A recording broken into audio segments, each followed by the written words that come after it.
Mas, irmãos, a paz do Senhor Jesus, na noite desta terça-feira, dia 14 de julho, eu trazer mais uma palavra, uma reflexão para abençoar a tua vida.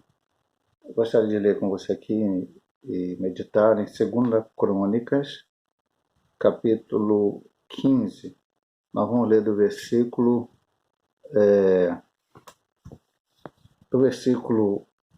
1 até o versículo de número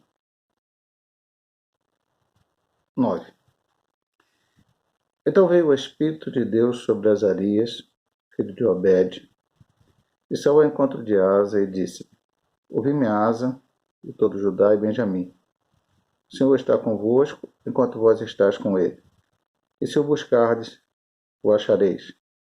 Porém, se o deixardes, os deixará. E já esteve por muitos dias sem o verdadeiro Deus, e sem sacerdote que o ensinasse sem lei. Mas quando na sua angústia se convertia ao Senhor, Deus de Israel, e o buscava, o achava.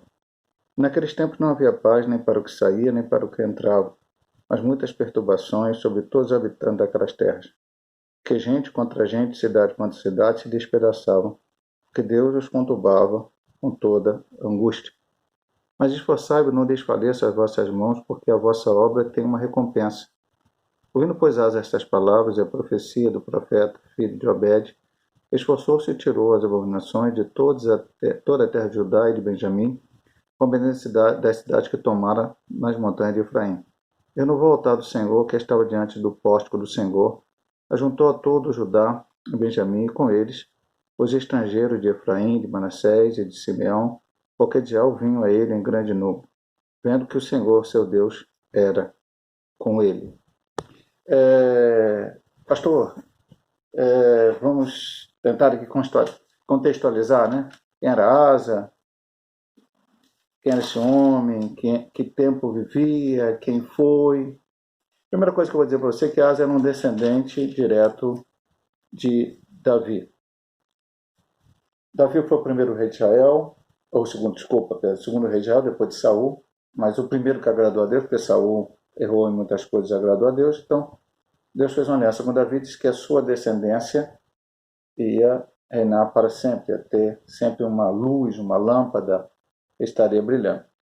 Veio Salomão, também serviu a Deus, construiu o templo, muitas coisas boas, e Salomão, depois dele, ele cometeu alguns erros, mas não vou nem falar sobre essa questão, veio Roboão.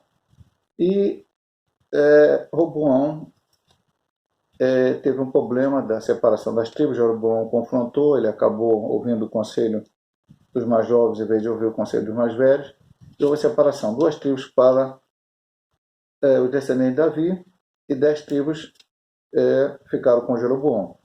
Reino do Sul, temos falado muito nas pregações aqui sobre os profetas e tal. Reino do Sul, Judá. Reino do Norte, Israel. Judá com os descendentes de Salomão.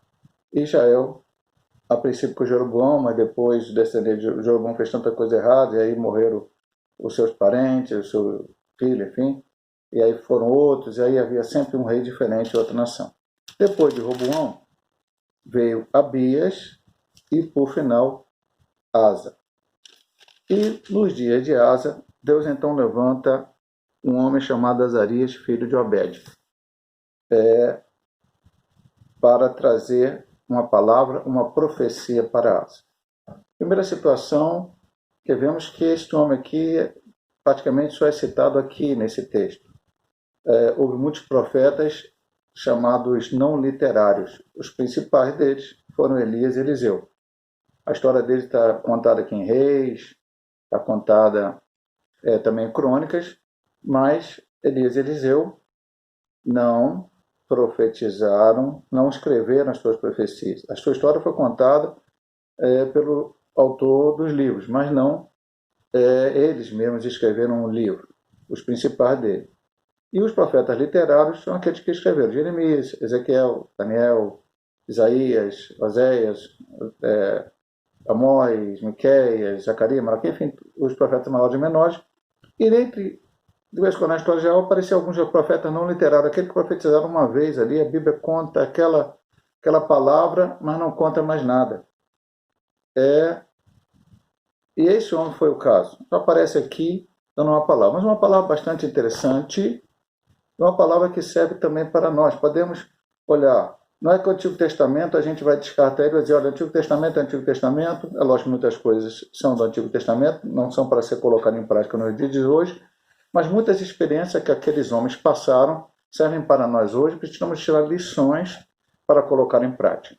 Asa veio reinar, Asa até então ali estava sendo um bom rei, fazendo a vontade do Senhor. E essa palavra veio.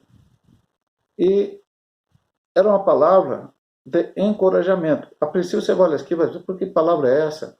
É dura, parece, mas é uma palavra de encorajamento. Ele vem a contar uma certa parte da história de Israel, de coisas ruins que aconteceram, mas com a possibilidade de buscar a Deus, e Deus ouvir, e Deus atender, e Deus operar. Então ele começa aqui, ele saiu em encontro de Asa, né, esse Azarias, filho de Obed, e diz, ouvi-me Asa e todo Judá e Benjamim. Antes de falar da profecia, eu quero falar só desse plano. Ouvi-me Asa e todo Judá e Benjamim. E aqui no caso do ouvir, vindo da parte de Deus, Deus não quer apenas que você ouça. Veja bem, meu amado irmão, você pode estar na igreja, ouvir pregações, você pode ouvir louvores, você pode ouvir testemunhos e simplesmente ouvir. Será bom? Sim, mas não será o suficiente. Por quê, pastor? Porque eu tenho que ouvir a palavra de Deus e colocar em prática. Sempre cito lá a questão de Apocalipse, capítulo 1, 3. Você deve gravar bem esse texto na sua mente, no seu coração e colocar em prática. Bem-aventurado o que lê, o que ouve, mas principalmente o que guarda as profecias deste livro. E sempre cito que João, lá no Apocalipse, não está falando apenas do seu livro Apocalipse. Ele está falando da Bíblia Sagrada, da Palavra de Deus. Então ele diz, ouvi-me. Primeiro é necessário ouvir. Porque tem gente que nem ouvir quer. Aí você vai falar, olha só, eu queria falar alguma coisa de Jesus. Não, eu não quero falar, não quero ver esse assunto, não quero. Vamos ouvir aqui um hino aqui. Não quero ouvir hino, não estou afim, não, estou afim de outras coisas. Tem gente que nem ouvir quer. E isso é muito ruim. Outros ouvem, ficam atentos, ouvem ali aquele momento, mas depois esquecem, não querem mais saber aquilo que foi falado. Mas aqui ele está dizendo, ouvir-me, não é só ouvir, mas é para colocar em prática. Então, que palavra, profecia que ele pediu para Asa, Israel, ali Judá e Benjamim ouvir? O Senhor está convosco, enquanto vós estáis com ele. Se o buscardes, os achareis, porém, se o deixardes, vos deixará. Então, isso parece uma palavra dura, mas é uma realidade, meu amado irmão. Nós mesmos, na nossa lida normal de ser humano, a gente costuma se achegar, estar mais perto, estar em convívio maior com pessoas que nos dão atenção, com pessoas que querem conversar conosco, com pessoas que querem lidar conosco. Ele diz aqui, o Senhor está convosco enquanto vós estáis com ele. Como assim, pastor? Mas, meu amado, se eu tenho prazer, qual o salmista disse? Uma coisa pedi ao Senhor que buscarei, que possa habitar na casa do Senhor todo dia da minha vida, para que possa contemplar a formosura do Senhor e aprender no seu tempo. Se eu tenho esse pensamento do salmista, se eu tenho essa vontade, se eu quero estar aprendendo as coisas de Deus, se eu quero estar em comunhão com Ele, se eu quero louvar, se eu quero engrandecer o seu nome, se eu quero exaltar o seu nome, logicamente, eu estou buscando a sua face e estarei perto dele. Agora, se eu me afasto de Deus, se primeiro eu fico preocupado com o meu dia a dia, com as minhas coisas, com o que eu quero fazer, esqueço Deus, então como vai acontecer? Então presta bem atenção, meu amado irmão. O Senhor está convosco enquanto vós estáis com ele. Se o buscardes, o achareis. Porém, se o deixardes, vos deixará. Deus deu livre-arbítrio ao homem. Deus não quer obrigar o homem a fazer nada. Deus deu livre-arbítrio. Deus deu toda a possibilidade do homem escolher o caminho que ele quer. Já citamos aqui, voltamos lá ao Éden, jardim do Éden. O Senhor disse para Adão, está aqui a árvore, pode comer de tudo, mas essa aqui não come, se comer você morre. Deus não botou um anjo cuidando da árvore, com espada, né? Depois o Senhor botou para ele não voltar lá para o Éden. Mas naquele momento não. Está aqui, escolhe, meu querido. Você quer comer? Coma. Agora sabe que vai ter acontecer. Se você buscar o Senhor Jesus disse, ó, que bater, abusar, buscar, achareis. Agora, se eu não quero bater, se eu não quero buscar, se eu não quero procurar, se eu não quero me distanciar do Senhor, então eu vou ter dificuldade. Como é que Deus vai se aproximar de mim? Aí o Senhor vai me deixar. É? E nós vamos ver quando isso aconteceu de forma verdadeira, porque ele vai falar aqui embaixo. Nos 4 próximos versículos. Eu vou ler eles todos e depois vou fazer um comentário de todos. Israel esteve por muitos dias sem o verdadeiro Deus e sem sacerdote que o ensinasse sem lei. Mas quando na sua angústia se convertia ao Senhor, Deus de Israel, e o buscava, o achava. E naqueles tempos não havia paz, nem para o que saía, nem para o que entrava, mas muitas perturbações sobre todos os habitantes daquelas terras. Porque gente contra gente e cidade contra cidade se despedaçavam, porque Deus os conturbara com toda angústia. Pastor, mas que época foi essa, pastor? Essa foi a época que nós temos escrito na Bíblia Sagrada o livro de Juízes. E recentemente preguei sobre Ruth, que viveu naquele tempo também dos juízes. Que tempo foi esse, pastor? Um tempo que veio após as grandes conquistas de Josué, o povo de Israel, de Canaã. Deus chamou Moisés, Moisés foi até o Egito, fez o que Deus queria, vieram as 10 pragas, Faraó liberou o povo foi, depois Faraó perseguiu, Deus abriu uma vermelha, o povo atravessou, Faraó foi atrás, morreu, o povo continuou no deserto, depois o povo foi ver a terra prometida, os 12 espias, 10 voltaram dizendo que era ruim, e todo mundo foi a favor desse, somente Josué e Caleb falaram que era bom, e aí acabou Deus matando todo aquele povo no deserto, aqueles que saíram do Egito, menos os de 20 anos para cima, andaram 40 anos no deserto, Deus não matou de uma vez, eles foram morrendo, morte natural mesmo, né? Deus matou, destruiu. Algumas vezes, quando eles faziam coisas erradas, morriam 20 mil, 30 mil com a praga. Deus, Moisés ia lá e Arão ofereceu o sacrifício, Deus cessava a praga. Mas muitos morreram de modo natural, velhice e tal, foram morrendo, foram acontecendo coisas com eles, e, enfim, morreram todos. Chegaram até perto da terra prometida, Moisés acabou cometendo um erro, Deus mandou ele tirar água da rocha, ele feriu a rocha, Deus não permitiu que ele entrasse na terra prometida, ele viu a terra, Deus subiu para o monte lá com ele viu a terra, mas não entrou, morreu, Deus o sepultou, como a Bíblia diz, e Josué o seguiu adiante. Então Josué atravessa o Jordão com aquele povo, vence as batalhas, mas como eu já disse numa pregação anterior, não venceu todas. Então, qual é a ideia do Senhor? Os habitantes de Canaã, o seu erro, né, de ter todo tipo de erro, tudo que você pensar de coisa ruim, aquele povo fazia. Oferecer seus filhos aos deuses, tudo o que você pensar acontecia naquele lugar. Aí Deus então tirou aquele povo e trouxe o povo que ele escolheu lá, chamou Abraão para possuir aquela terra. Mas eles tinham que destruir aquele povo e habitar naquele lugar. Começaram bem, fizeram, depois negligenciaram um pouco a situação e acabou aquele povo ficando junto com ele.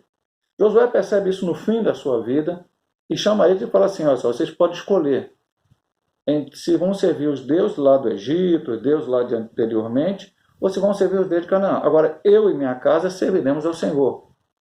E aquele povo diz, não, nós vamos servir ao Deus vivo e verdadeiro. Beleza. Josué morre e começa o livro de Juízes.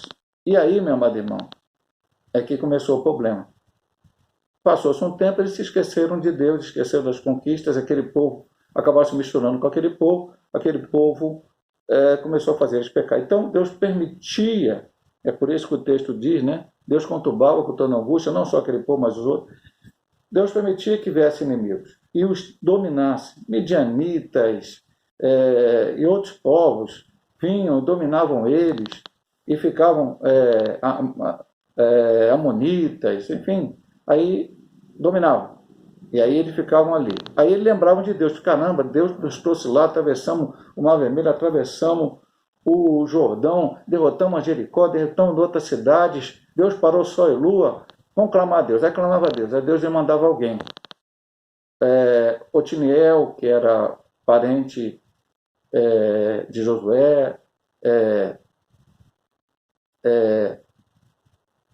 Baraque, Débora, né, que, juntamente com Baraque, Gideão, Jefté, Sansão, enfim, vários deles. E outros mais que são citados, Eude. Mas quando livrava, eles passavam um tempo servindo a Deus e depois esqueciam do Senhor.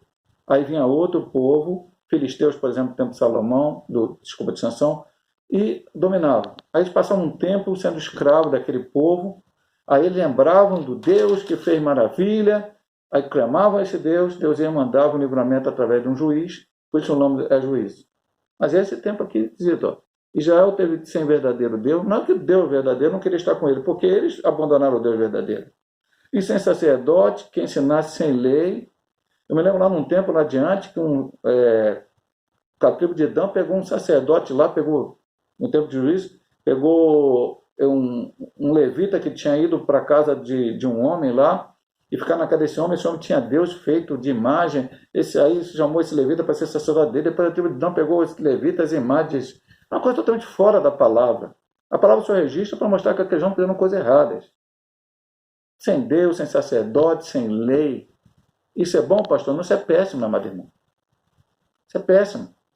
Por isso ele diz aqui anteriormente, é isso: se tu buscar o Senhor, você vai achar o Senhor. Se você abandonar o Senhor, ele vai estar longe de você, como aconteceu nesse período.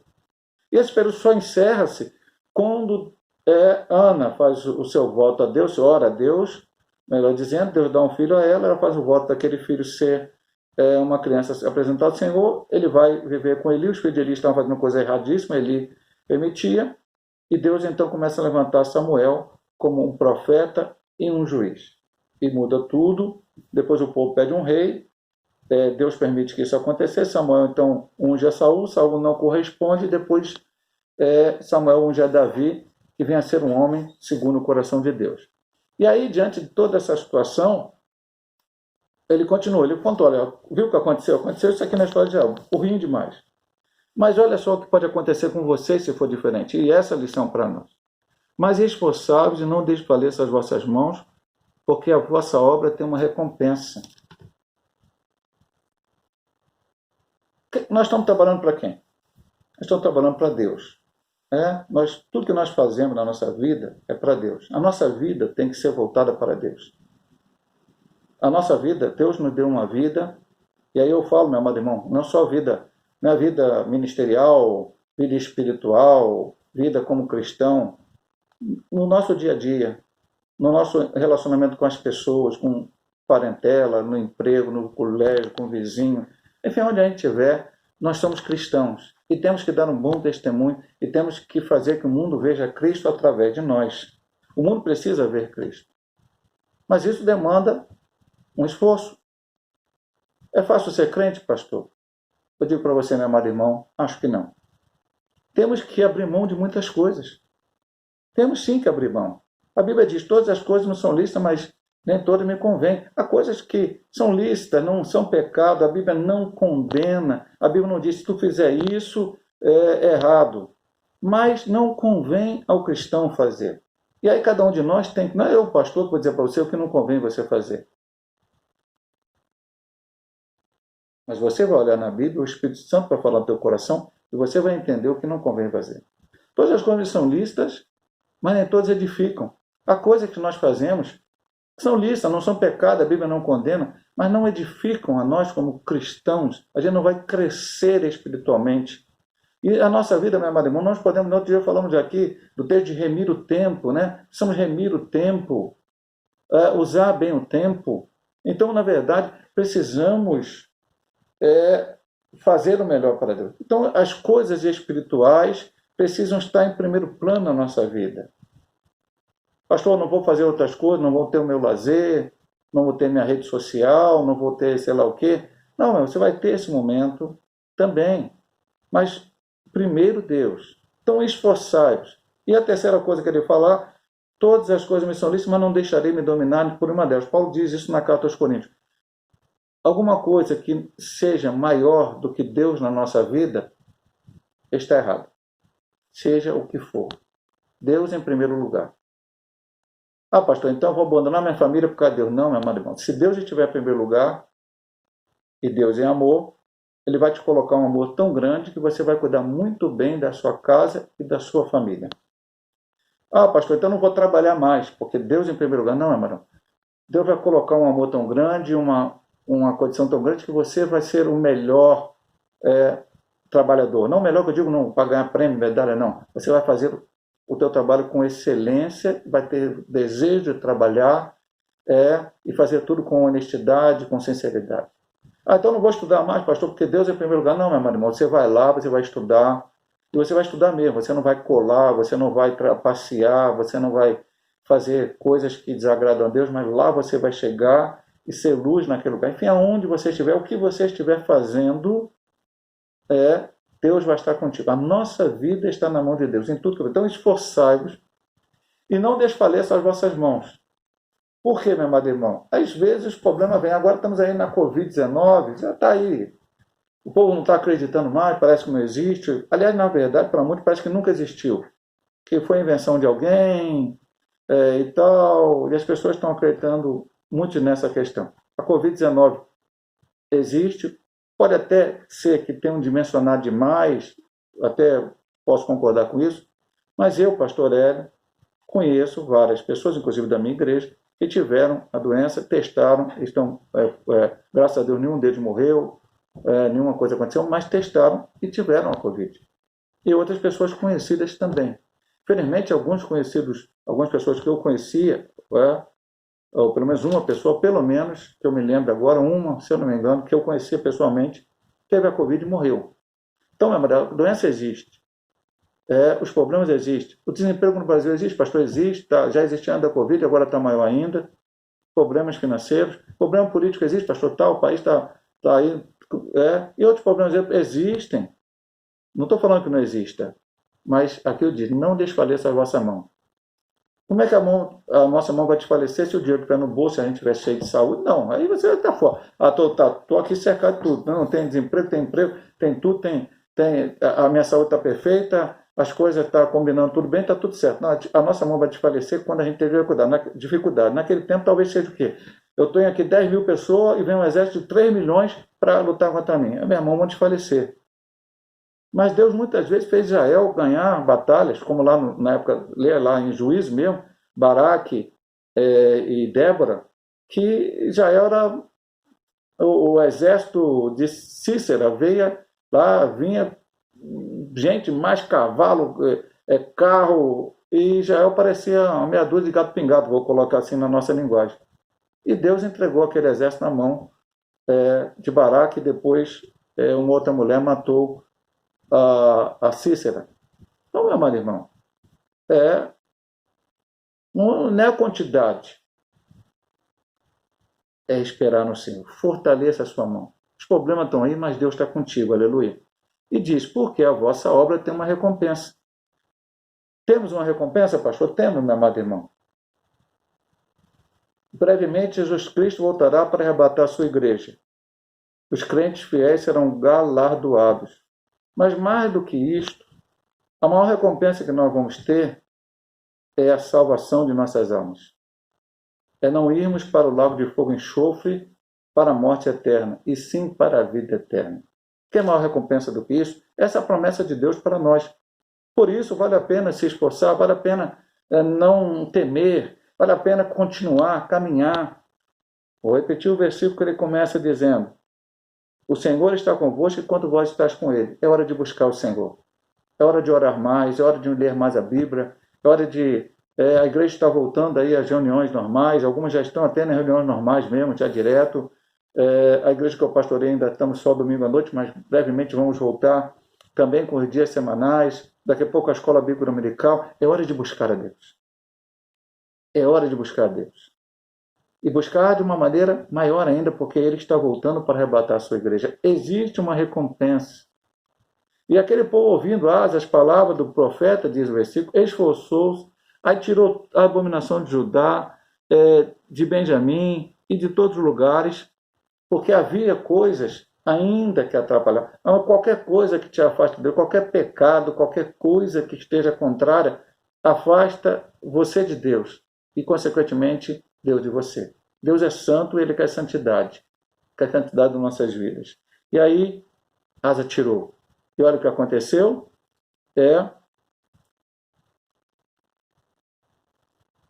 E ajuntou todo Judá e Benjamim com eles, estrangeiro de Efraim e Manassés. Estrangeiro aqui chamado é aqueles que estavam no reino do norte. Não eram pessoas, todos eram judeus, mas não era da parte de Judá. Efraim, Manassés, Simeão, os que ouvem a ele, grande número, vendo que o Senhor, seu Deus, era com ele. Aleluia! O Senhor é conosco. Vamos nos esforçar. Vamos buscar o Senhor. Existe um galardão, existe uma recompensa, existe uma vida eterna, uma salvação que Deus nos deu. Não há problema nesta vida, não há dificuldade nesta vida que possa nos separar do amor de Deus, possa nos separar daquilo que Deus preparou para nós. Deus possa te abençoar nesta noite através desta palavra, meu amado irmão, e eu vou orar mais uma vez por você. Deus amado, Deus querido, muito obrigado por esta oportunidade de estar trazendo uma palavra para teus filhos, que ela possa abençoar a vida de cada um. São momentos difíceis que estamos passando, mas o Senhor está conosco. O Senhor nunca nos abandonou. Se buscarmos, se estivermos buscando o Senhor oração, em jejum, em leitura da palavra, ouvindo louvores que edificam, o Senhor estará conosco, nos ajudando.